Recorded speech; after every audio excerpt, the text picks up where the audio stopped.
Welcome to The Explainer. We are diving into the absolute monster that was the 2026 World Cup group stage, breaking down all the historic numbers, the massive breakthroughs, and the grueling path to the finals. Guys, we are looking at the biggest, most expansive, and arguably the most exciting edition of the tournament to date. So whether you've been glued to every single match across Canada, Mexico, and the USA, or you're just catching up before the knockout rounds really kick into high gear, you are exactly in the right place. Let's get into it. Here's what's on the docket for today. Number 1, the biggest edition yet. 2, group stage breakthroughs. 3, the Golden Boot race. 4, legacy and fan experience. And finally, 5, routes to the final. All right, Section 1, the biggest edition yet. Let's take a look at the unprecedented scale of this tournament. For the very first time in history, a massive 48 teams took to the global stage for the group rounds. 48! That is a huge leap from the 32-team format we've been accustomed to for decades.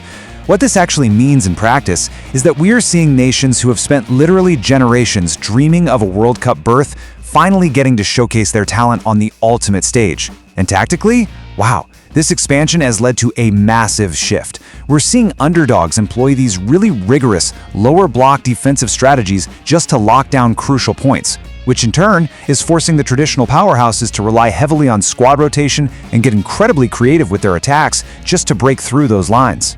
And because we have 48 teams, we get an absolutely exhausting but exhilarating 104 matches in total. To put that into perspective, accommodating that many teams means we've had non-stop wall-to-wall football jumping across multiple time zones. From Vancouver down to Mexico City and over to New York, the logistical scale here is just mind-blowing. But for us fans, it means an absolute feast of the beautiful game, with multiple high-stakes matchups happening every single day. So, heading into the knockouts, let's look at the official FIFA World Rankings. The expectations here are pretty clear.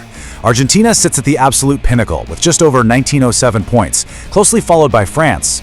Then you've got Spain, England, and Brazil rounding out the top 5. But you know, when you look at a grueling 104-match schedule, these point values aren't just numbers on a page. They represent the incredibly heavy expectations these elite squads are carrying. Navigating this wild new tactical landscape against highly motivated underdogs means the pressure at the top is more immense than ever before.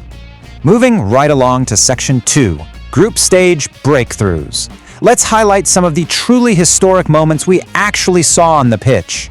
You know, amidst all the wild tactics, you get these moments of just raw human emotion, perfectly captured here by USA's Greg Berhalter. Amidst some seriously fierce competition, Sebastian Berhalter netted a memorable goal against Turkey.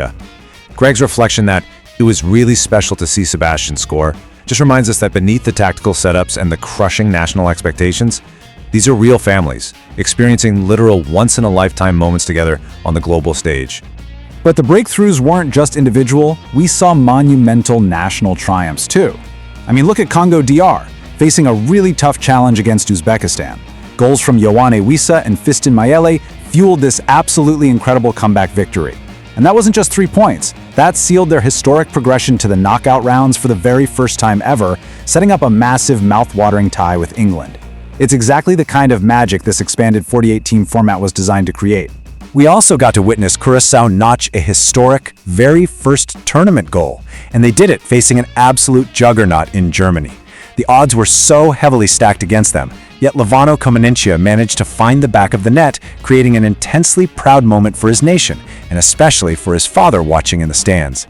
In the context of their footballing history, that single goal is a triumph they will be celebrating for decades. And speaking of deep family ties, we absolutely have to talk about New Zealand.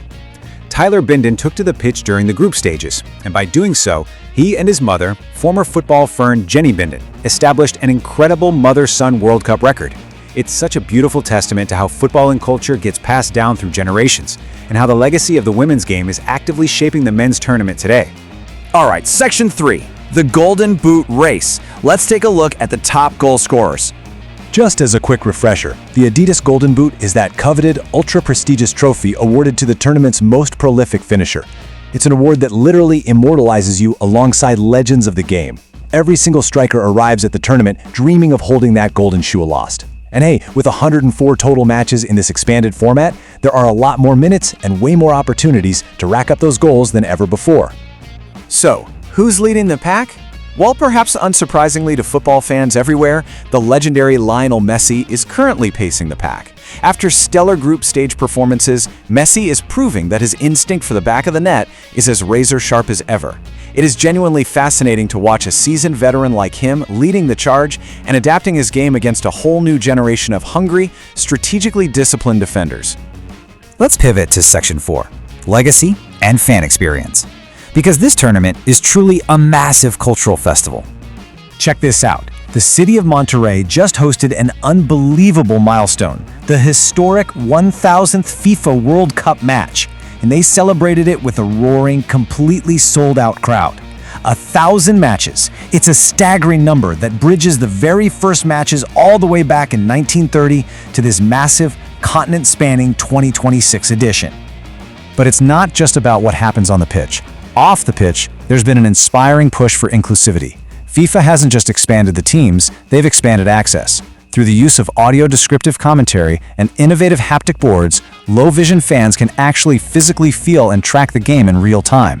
On top of that, they've created accessible football festivals for rural Canadian children.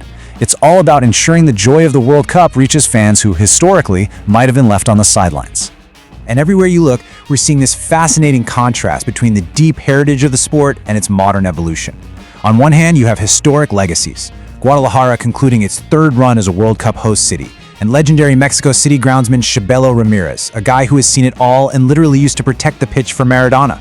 Then, on the other hand, you have brand new milestones, like the debut of the FIFA House in New York City. It is just the perfect blend of honoring the past while building the future cultural impact of the sport. Finally, Section 5, Routes to the Final. Let's look at the highly anticipated knockout stage. Tracking this intense progression, because we started with 48 teams.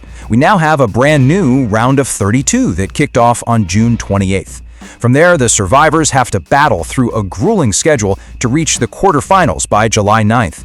The tension is going to peak at the semifinals on July 14th, and it all culminates on July 19th with the grand final in New York and New Jersey. Every single match from here on out is win or go home. With the field narrowed down, the dynamic changes for all of us watching at home too. The Fantasy Knockouts competition has officially launched, which means you get a completely fresh start. If your group stage fantasy team got totally derailed by those unexpected lower block defensive tactics or heavy squad rotations, this is your second chance for glory. You can now build a brand new ultimate squad tailored specifically for the high-stakes, tightly contested matches of the knockout bracket. So as we head into the biggest and most expansive knockout stage in football history, the question is on you. Who are you trusting to carry your fantasy team to the top? Is this expanded format going to allow a massive underdog to shock the globe and lift the trophy? Or will the traditional footballing giants adapt their tactics and conquer once again? The real chess match begins right now. Go finalize those drafts, and we will see you on the pitch.